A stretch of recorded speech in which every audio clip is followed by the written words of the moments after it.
I welcome the delivery of Storm Shadow because we must do all we can to even the odds for our Ukrainian friends who faced a well-armed terrorist state. However, I am concerned that at this point, while we have not managed to suffocate Putin's war machine, yes, we need to deliver military aid, but we also need to make sure that we suffocate the finances that allow Putin to continue to wage this war.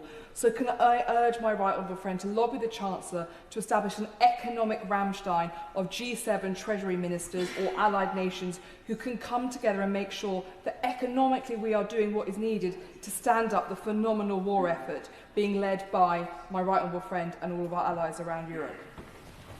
I'm grateful to my friend. Look, I think it's a good idea, and I'll definitely pass that on to the Chancellor. I mean, they have done already work through the G7 with the oil cap, but she's absolutely right that Russia needs funding. It needs to sell its oil and gas. I mean, currently there are reports that it sells it at huge discounts to China and India in order to get it through there. And I also know that both the Foreign Office and the Treasury work tirelessly to close any loopholes that's brought to their attention, whether that's brought to attention by members or anyone else, the law enforcement agencies. I think Russia has showed itself at being adept in these loopholes. But we do see in the Russian industrial base, it is now struggling in some of its rearming of its equipment because so much of its subsystems seem to have come from the West that now it's finding it hard, definitely, to resupply itself.